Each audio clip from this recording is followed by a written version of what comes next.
आता थेट छत्रपती संभाजीनगरमध्ये जाऊया। आमदार बच्चू कडू बोलतात। बैठकीमध्ये आपण आढावा घेतला का आतापर्यंत काय काय कामकाज झालेलं आहे आणि त्याचं सगळं आपण टिप्पणी वगैरे तयार करून आतापर्यंत 12,000 जातीचे दाखले आपण देण्यात यश आलेलं आहे आणि आजही काही गावात दवंड्या देऊन यादी लावणे त्याचं काम 25% गावात झालं। आता पुढं आज अधिक पत्र आपण काढतोय सगळ्या कलेक्टरसाठी 17 आणि 18 प्रत्येक गावात ज्याची नोंद सापडली ते गावाची यादी तिथं लावल्या जाईल। तिथला कोतवाल, रोजगार सेवक, पोलीस पाटील हे त्याचे अर्ज नमुने जातीच्या दाखल्याचे भरून दिले जाईल आणि ते भरल्यानंतर लगेच फुटअप होईल समोरच्यासाठी जातीचे दाखले देण्याच्या संदर्भातली जी काही पद्धती आहे ते आपण तिथे करणार आहोत। किरकोळ गुन्हे आणि मोठे गुन्हे जे काही गंभीर गुन्हे आहेत यामध्ये सुद्धा आता छाननी होऊन त्याची प्रोसेस आपण उद्यापासून सुरू करतो आहे। म्हणजे सगळ्या पद्धतीनं ज्या महत्त्वाच्या होत्या का 54 लाख नोंदी जर सापडल्या संपूर्ण महाराष्ट्रामध्ये तर त्यातल्या 30 ते 35,000 नोंदी ह्या आपल्या मराठवाड्यातल्या खास करून आहे। तर त्या सगळ्याच्यामध्ये त्याच्या सगळ्या सोयऱ्यांना कसं देता येईल त्या संदर्भात सुद्धा आपण एक मसुदा तयार केला। त्याचा अभिसूचना काढणे ह्या सगळ्याच्या संदर्भात ते पण आम्ही जरांगे साहेबांना सगळं दाखवणार आहोत। आत्तापर्यंत काल आम्ही 4 ते 5 घंटे खुद मुख्यमंत्री महोदय 4-5 सचिव सगळे यांच्यासोबत एक बैठक 4 घंटे एका शब्दावर प्रत्येक शब्दावर आपली बैठक झाली आणि त्या बैठकीमध्ये एक मसुदा आपण आता जरांगे साहेबांना दाखवणार आहोत आणि दाखवल्यानंतर त्यांच्यासमोर ते सगळं मांडल्यानंतर तर त्यांच्यामध्ये काय भूमिका त्यांची येतं, त्यांच्यामध्ये ती काही मत आहे, काय केलं पाहिजे अधिक हा सगळा विचार म्हणजे तो सगळं आपण त्यांच्यासमोर ठेवू आणि प्रशासन दोन्ही गोष्टींना का जास्तीत जास्त दाखले आपल्याला कसे देता येईल। नोंदी सापडल्या पण नोंदीनंतर दाखले जर भेटले नाही त्याला उपयोग नाही आणि मग त्या दाखले भेटले पाहिजे ते खरं तर महत्त्वाचं आहे। नाहीतर मग काय ताट स्वयंपाक केला पण जेवण नाही असं व्यवस्था होऊ नये याची काळजी सरकार घेणार। मी सुद्धा 4-5 दिवसांना स्वतः येऊन त्याचे आढावा घेण्याचा प्रयत्न करेल। मंगेशजी चिवटी असेल, मी असेल, आम्ही सगळे चला आता विभागावर आलो, उद्या जिल्ह्यावर आपण जाऊ आणि काय होते का आता एक नमुना आम्हाला भेटलाय मला वाटते का त्यामध्ये काय आहे का राघोजी राव आले। आता राघोजी राव मध्ये गाव आलं पण आडनावच आलं नाही। आता आडनाव न आल्यामुळे शोधणं फार कठीण जातं ना, तर आपण तो एक प्रस्ताव आता नव्यानं तयार करतो आणि इथल्या मीटिंग नंतर आमच्या लक्षात आलं का राघोजी नाव आहे ते कुंभी पण लिहिलेलं आहे जे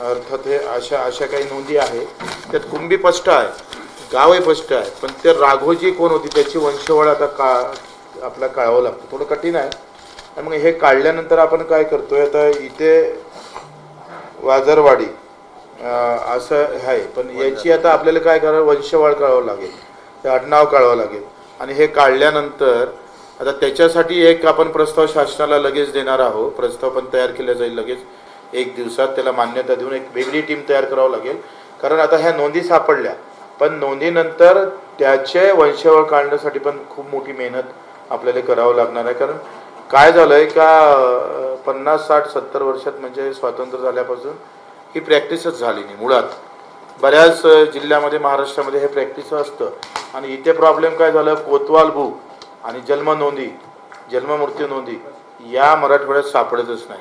आमच्याकडे सापडतं, माझ्या इथं गावात कोतवाल बुक म्हटलं का गावात कोतवाल बुक तयारच आहे पण इथं ते गहाळ झाले, भेटले नाही किंवा ते उपलब्ध झाले नाही, त्याची ठेवल्या गेली नाही आणि जे कागदपत्र आहे ते जीर्ण आहे। आता जरांगे पाटील साहेबांच्या आंदोलनामुळे हे मोठं यश आहे कारण आता हे कुठंच पाहिल्या गेले नव्हते। आता आपण एकूण जर पाहिलं तर किती कागदपत्र पाहिले तर मला वाटतं लाखोच्या घरात करोडाच्या याच्यात असेल का एका जिल्ह्यामध्ये आपण 30-30, 25-25 लाख कागदपत्राची छाननी केलेली आहे। त्याची सगळी माहिती याच्यात आम्ही आता जरांगे पाटील साहेबांना देणार आहोत। जसं आता संभाजीनगरला 24 लाख, जालन्याला 21 लाख, परभणी हे भूमी अभि 1,94,00,000 आपण आतापर्यंत कागदपत्राची पाहणी केली। त्यानंतर 33-34चे नमुने तपासल्याच जात नव्हते, आतापर्यंत 33-34 जे काही आणि इथेच खूप आपल्याला वाव आहे। 33-34 मध्ये आपल्याला एकूण आम्ही जर पाहिलं तर आपण 31,33,460 तपासलेल्याची संख्या आहे आणि याच्यामध्ये बऱ्यापैकी आता हा कुंभी सापडण्याचा आकडा वाढत चाललेला आहे आणि प्रत्येक तालुक्यात जर पाहिलं तर एकूण एका गावामध्ये 27 गावामध्ये ह्या नोंदी सापडत आहेत. 33-34 जीर्ण आहे, त्या खूप व्यवस्थित हाताळावं लागतं. थोडंसं जर इकडे तिकडे झालं तर ते फाटून जातं आणि 33-34 नमुना आहे ना आपला भूमी अभिलेख विभागाकडचा नमुना जुना, तो भूमी अभिलेखवरचा जुना नमुना आहे. ते काय म्हणतात त्याला, त्यावेळेची जनगणना इसमवारी आणि खातेवारी काहीतरी आहे. ते 1858च्या त्या काळातली आहे. ते खूप जुनी आहे. खरं तर अगोदर आंदोलन झालं असतं तर हे चांगले अधिक सापडले असते, पण आंदोलन लेट झालं आणि सरकार पण आता लेट चांगलं आलं. तर हे सगळ्यात आता हे आपण अधिसूचनेमध्ये घेतलं 33-34चे नमुने पाहावे की नाही पाहावे हे पण पहिले नव्हतंय. आता 33-34चे नमुने हे पुरावा म्हणून पाहावं लावायच्यासाठी अधिसूचनामध्ये जो नियम आपण केलेला आहे ते पण उद्यापासून ते पण मला वाटते लागू होईल. एकंदरीत देवीचे साथीचे आपण पाहतो का ते काय म्हणतंय, त्र्यंबकेश्वर असेल, राक्षस भवन असेल, अधिक काय देवीच्या साथीत काही आडनावं आणि कुंभी काही इतरही जातीचे सापडलेले आहे. हैदराबाद हाऊसमध्ये आपल्याला प्रचंड मोठ्या प्रमाणात तिथं आकडेवारी आहे, पण ते कागदपत्र आपल्याकडे आहे. त्याची पाहणी आता जोरात, त्याच्यात पण भरपूर फायदा आपल्यामध्ये होईल. आणि आता 2 अधिसूचना 3 अधिसूचना आपण काढतोय. सगळे सोयरीची जुन्या पुराव्याची जे 33-34 घेतली नव्हती त्याची अधिसूचना निघाली, ते लागू होणार. आणि पुन्हा आम्ही सगळ्यांना आग्रह धरला, जरांगे पाटील साहेबांची प्रामुख्यानं मागणी होती का त्र्यंबकेश्वर, राक्षस भवन, भटाकडे असलेली माहिती, पोलीस पाटलाकडे असलेली माहिती, गाव स्तरावर असलेली माहिती किंवा तुमची लसीकरण देवीची ही माहितीसुद्धा पुरावा म्हणून गृहीत धरला पाहिजे किंवा सहपुरावा म्हणून. तर त्याची अधिसूचना 1 ते 2 दिवसात निघणार आहे. म्हणजे आपण बऱ्यापैकी आता 2 अधिसूचनेमध्ये हा मार्ग अतिशय सुकर आणि सुलभ करण्याचा आपण प्रयत्न करू. आता प्रशासनातल्या काही थोड्या काय झालं, काम झालं पण ते बाहेर आलं नाही. म्हणजे आता इतकं मोठं काम त्यांनी केलेलं आहे. काय झालं, एखादी वंशवाढ जर आपण पाहिली तर आता हा रामोजी का राघोजी आहे, तर ह्या राघोजीचं आडनावच नाही आहे नोंदमध्ये. त्याचं आडनाव शोधावं लागतं, त्याचं वंशज शोधावं लागतं आणि मग आपल्याला समोर थोडं किचकट आहे. आणि त्याच्यासाठी सुद्धा आता आपण नवीन टीम कामाला लावतोय. म्हणजे शासनाकडे लगेच प्रस्ताव, त्याचा त्याच्या खर्चा गिरचासहित ते सगळी टीम पाहून ते वंशवाढ झाली का मग आपल्याला लगेच त्याचा व्यापकता त्याच्यामध्ये येईल. असं एकंदरीत जे कुंभी आहे ते सुटू नये हा प्रयत्न नक्की मला वाटते होईल.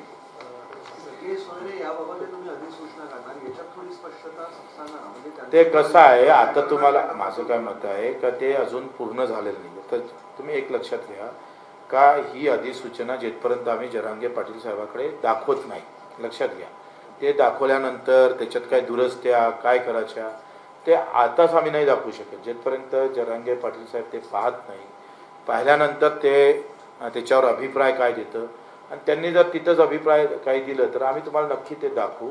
पण आता अधिसूचना त्यांच्याशिवाय आपल्याला दाखवता येणार नाही. पण आतापर्यंत जी चर्चा झाली तोपर्यंत सगळी सोयरीची व्याख्या केली, तुम्ही काय गृहीत धरलेलं अहो अर्धा तास तर तुम्ही थोडं थांबा ना, एवढी काय घाई आहे. तुम्ही सांगा हा मान जरांगे पाटलांचा आहे, त्यांनी एवढं मेहनत घेतली, एवढे सगळे कष्ट केले, त्यांना न दाखवता आम्ही तुम्हाला दाखवलं तर ते योग्य होणार नाही. हा प्रश्न त्यांचा आहे. मी काही मुंबईला जाऊ नये किंवा 20 तारखेला आंदोलन करू नये याच्यासाठी आलो नाही आहे. माझी भूमिका आंदोलकासह एक सहकारी म्हणून आणि एक कार्यकर्ता म्हणून आहे. त्यांनी आमचं काम आहे प्रामाणिकपणे कुठलाही समाज असू द्या त्याचं समाधान होणं हे सरकारचं काम असतं आणि ते कशा पद्धतीनं केलं पाहिजे त्याची एक भूमिका एक कार्यकर्ता म्हणून आम्ही, मध्यस्थही म्हणता येणार नाही, एक कार्यकर्ता म्हणून आपण भूमिका घेतोय. आता जे काही आम्ही याच्यात 4-4 घंटे रात्रभर जाग हे करून आपण हे सगळं निर्माण सगळ्या गोष्टी काल आम्ही एका शब्दावर आम्ही भांडलो. CM साहेब स्वतः त्याच्यावर सकारात्मक रीतीनं कसं करता येईल हे सगळा प्रयत्न त्यांनी खरं तर अतिशय 4 घंटे त्यांचं पहिलं फ्लाईट चुकलं, दुसरं चुकलं आणि 3ऱ्या फ्लाईटनं ते गेलं वाटतं, मला असं वाटतं एकंदरीत. तर हे सगळं करून तो आपण सगळं तयार केलेलं आहे. आता आम्ही तयार केलेलं हे जरांगे साहेबांना त्यांच्या भूमिकेतून, कारण आखरी समाज महत्त्वाचा आहे आणि समाजाशिवायही त्यांनी समाजाचं ज्याच्यात भलं होईल तेच त्यांनी करावं. आम्ही आमचं भलंही त्याच्या हा विषय नाही. त्यांनी त्यांच्या भूमिकेतून त्यांच्या ह्याच्यातून त्यांनी ते पाहिलं पाहिजे आणि त्याच्यात जर आम्ही आणलेलं कागद, आम्ही आणलेली घेतलेला विषय हा जर समाजासाठी पोषक असेल तर तो ते निर्णय घेईल ना. तो निर्णय आम्ही कसा घेणार आहे? त्याच्यातला एकही शब्द तुम्हाला सांगणार नाही. तुम्ही आंदोलकाच्या भूमिकेत आहात असं तुम्ही सांगितलं. एकंदरीत जे तुम्ही कामाचा आढावा घेतला याच्यावरती एक आंदोलक म्हणून तुम्ही सॅटिस्फाईड आहात का? कसं आहे, पहिले आपण जर पाहिलं तर याच्यात मी पूर्ण समाधानी नाही, पण याच्यात काम करणं खूप गरजेचं आहे. एकंदरीत काय झालं का प्रशासनावर नव्यानं आलेली ही जबाबदारी सगळी ह्या 7-8 महिन्यात नव्यानं आलेली जबाबदारी आणि याच्यातलं पाहिजे तेवढं सोपं असं होईल. जसं आता विदर्भात झाले तर जन्ममूर्तीची नोंद गावात सापडतं, कोतवाल बुकाची नोंद सापडतं, पण इथं वेगवेगळे आव्हानं आहे. इथं जन्ममूर्तीची नोंद नाही, इथं कोतवाल बुकाची नोंद नाही, मग महसूल रेकॉर्ड पहा, जिल्हा परिषदचं रेकॉर्ड पहा, आधी कसं 4-5 रेकॉर्ड घेऊन ते जुळवाजुळ करता येतं. हे तुम्ही लक्षात घ्या आणि त्याच्यामुळं पाहिजे तेवढं समाधानकारक जरी नसलं तर मला पूर्ण विश्वास आहे का या 15 दिवसामध्ये आपण प्रचंड काम, कारण आतापर्यंत आम्ही काय केलं, आम्ही काही खाली लक्ष दिलं नाही. आम्ही पाहिलं मंत्रालयात गेलो, मंत्रालयातल्या काय दुरुस्त्या आहे. पहिले तर मराठा, मी तर कुंभी आहे, याचा आम्ही विधानसभेत आम्हाला त्याचाच अभ्यास करावा लागला. मला तर मी तर जातीच्या थोडंसं दूर आहे, जात माझ्या नावाला कधीच लागले नाही. पहिल्यांदा जात माझ्या नावानं चिटकली तर मी त्याचं थोडंसं मला फार आनंदही नाही. पण ते सगळं करायसाठी आखरी सगळ्या समाजाचं समाधान, माझं असं म्हणणं का ते शेतकऱ्याचंच आहे. शेतकऱ्याचं समाधान झालं का सगळं समाधान होते. पण तरीसुद्धा हा महाराष्ट्र, कारण मराठा हा प्रचंड 90% कुंभीच आहे, 100%. त्याच्यानं त्यांचं समाधानात शेतकऱ्याचं समाधान होईल असंही माझ्या डोक्यात होतं आणि मग आम्ही कामाला लागलो. आता तुम्ही मला वाटते सापडल्या ना, सापडल्या. हे काय देतो तुम्हाला आकडा, जिल्हा वाईज देऊ का? जिल्हा वाईज आकडा देऊ, याचे फोटोही काढू शकता, काही विषय नाही ते. आणि हे लपवाचं कारण काय? आता हे अविरतपणे असं संशोधन कार्य कसं आहे, आपलं समाधान करायचं असेल तर करावं लागतं. पाणी लागत नाही, थोडंसं पाणी लागलं. आपले हाऊस फार मोठं असेल, आता समजा 100 एकर वरती करायचं असेल तर अधिक खोदावं लागेल, बोर करावं लागेल.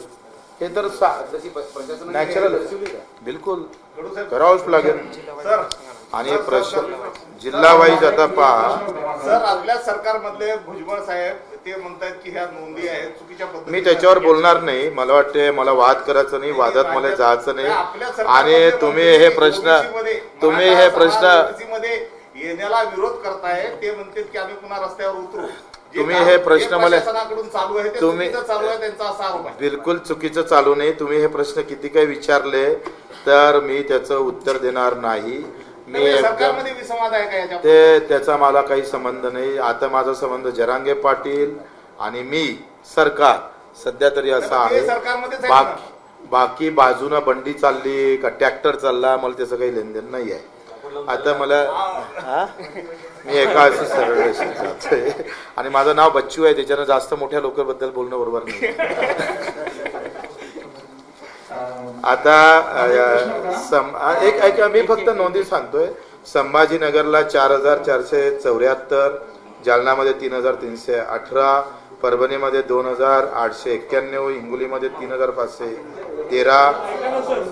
ह्या जुन्या नोंदी आहे पा. फोटो काढून देतो. आपलं आमचं सरकार स्पीडचं आहे, गतिमान सरकार आहे. व्हॉट्सअपवर वाढतो मी आता एक लक्षात,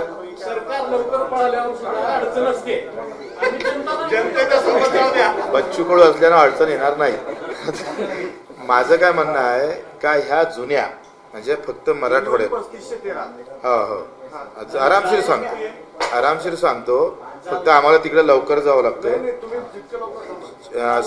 संभाजीनगर 4474, जालना 3318, परभणी 2891, हिंगोली 3513, नांदेड 1748, बीड 13,128 आणि लातूर 901, धाराशिव 1,603 अशा फक्त 8 जिल्ह्यातल्या 31,576.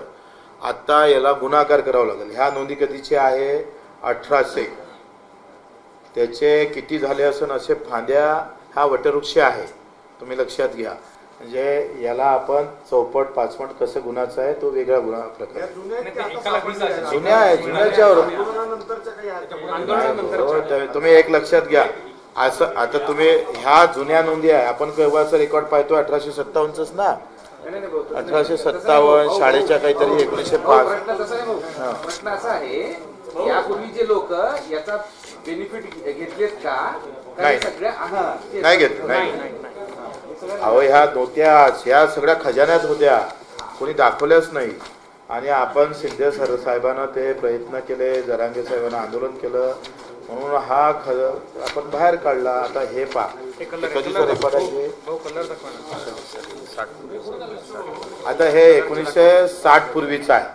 आता 1960 म्हणजे आता 1960 नंतर त्याचं वंश म्हणजे खूप जुनं. हा 60-62 त्याची किती वाढले असन, एका बापाचे किती लेकरं झाले असेल.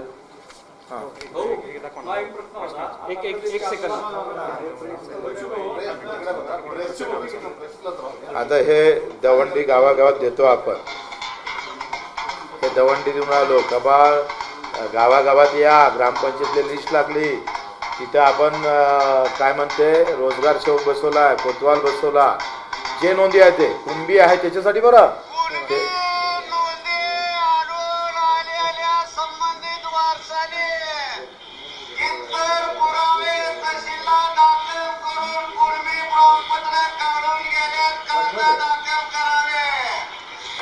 लाईव्ह आहे झालं.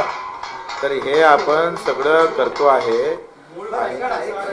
माझं तर पहिले होऊ द्या ना, तुमचे प्रश्न नंतर मी सांगणारच आहो. फक्त या कक्षेतल्या बाहेरचे आपण सांगणार नाही, जे लक्षवेधी आहे त्याच्यावरच आपण बोलू. हा हे इतर राज्यातल्या वेगळ्या बरं, इतर जिल्ह्यातल्या, हे इतर जिल्ह्यात मराठवाडा तशा 54 लाख आहे. 12,000. आता ते पण सांगतो आम्ही तुम्हाला. तुम्ही कुठं आहे ते आपले अर्जाचं होतं.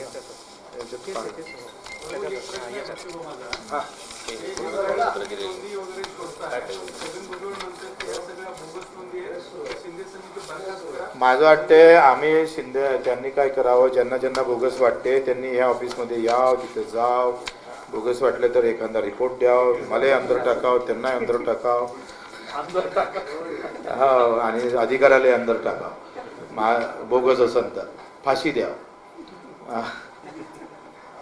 चष्मा लावा लागेल. हा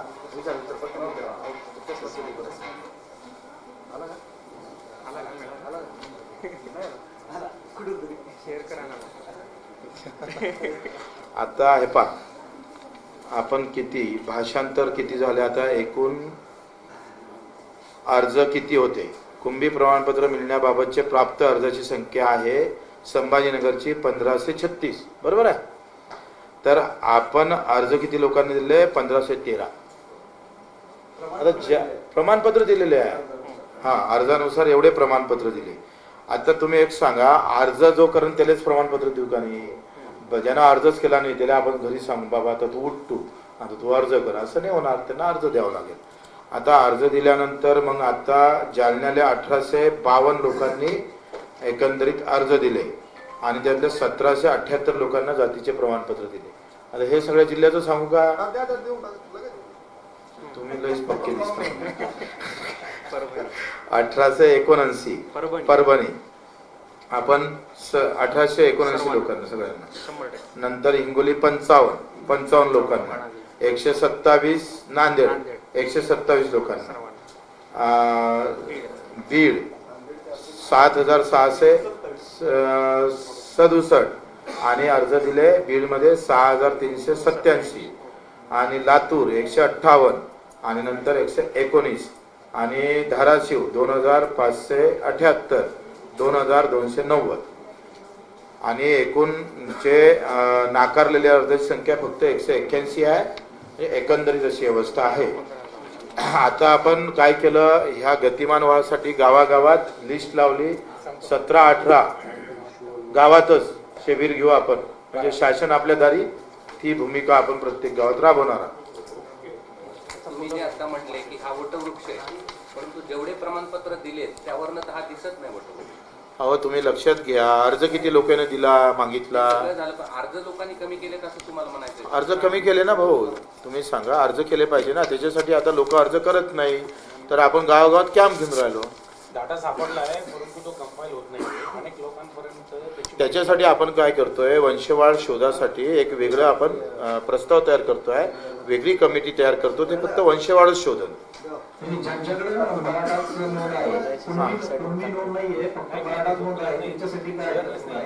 त्यासाठी आता वेगळा आपण कायदा आणतोय ना. हा, त्याच्यासाठी कायदा येईल. आता क्रेडिट पिटिशन आता 24 तारखेला आहे. ते झालं का आपण आयोगाच्या मार्फत सगळे अधिक जास्तीचे पुरावे नमुने घेऊ आणि फेब्रुवारीमध्ये अधिवेशन घेऊन त्यांना ते करू. हा नाही, आता तर एक शब्दही दाखवणार नाही. ते जरांगे पाटील साहेब हा, त्यांना दाखवाच लागेल. मग काय फायदा आहे. हा चल, अब हिंदी में रहने दो ना. अभी हमने इस पर पूरा अभी एक बैठक मैंने ली है और बैठक में सभी गांव में जहाँ नोन मिली है उस गांव में शिविर लेके उन लोगों को सहायता किस तरह से हो सकती है ये भी कार्यक्रम तय हो चुका है. और 17 और 18 को पूरे गांव में, पूरे मराठवाड़ा में अभी उसकी शुरुआत हो जाएगी. बचे हुए महाराष्ट्र में भी एक कार्यक्रम जाहिर होगा. और जो बहुत कम अदखल पात्र जो कि कलम रची है इधर उधर, तो वो भी दिखी जाएगा. और जिसमें गंभीरता नहीं है वो गुने को अभी उसकी लिस्ट आएगी, उसके लिए भी पीछे लेने का कार्यक्रम हम चालू करने वाले हैं. उसके अर्जी नमूने कल परसों लिए जाएंगे वकील की तरफ से और वो काम शुरू हो जाएगा. अभी जो 54 लाख के बारे में और यहाँ 31,000 मराठवाड़ा के लिए, उसमें 12,000 जाति के प्रमाण पत्र दे चुके हैं. और वो ज़्यादातर 1 महीना में वो भी सब क्लियर हो जाएगा. और तीसरी ऐसी बात है कि सगे सोयरे, तो ये जो रिश्तेदारी में जो लोग और आते हैं उसके लिए जो भी निर्णय लेना है, तो वो भी हम अभी जरांगे पाटिल साहब से मिलने वाले हैं और उनको ड्रॉप दिखाया जाएगा और फिर बाद में निर्णय होगा और वो पब्लिश करेंगे. सर, कल भी मुलाकात हुई थी आपके जरांगे पाटिल साहब. हाँ, क्या मतलब क्या उसी को देखते हुए वो जो भी है अभी फिलहाल जरांगे पाटिल के हिसाब से ही आगे जाएगा. हमारा एक शब्द भी उसमें नहीं रहेगा. जरांगे पाटिल बोलेंगे उसी तरह से हम आगे जा रहे हैं. और ये गर्व की बात है कि उन्होंने जो आंदोलन किया, तो और जो भी समाज है उनको भी फायदेमंद होगा. जो हम ड्रॉप अभी देंगे, अधिसूचना निकालेंगे, तो मैंने अभी बताया नहीं, वो सभी के लिए फायदा होगा. सर, 20 तारीख का आंदोलन कैसा देख रहे हैं? वो मैं उसके बारे में मैं उनको जरांगे पाटिल को पूछूंगा. तर मराठा आरक्षणासाठी सगळे सोयऱ्यांना सुद्धा पात्र कसं ठरवता येईल आणि त्याचबरोबर मराठा आंदोलकांवरील गुन्हे मागे घेण्यासंदर्भात मुख्यमंत्र्यांशी चर्चा झाल्याची माहिती बच्चू कडू यांनी दिली आहे. एबीपी माझा, उघडा डोळे बघा नीट.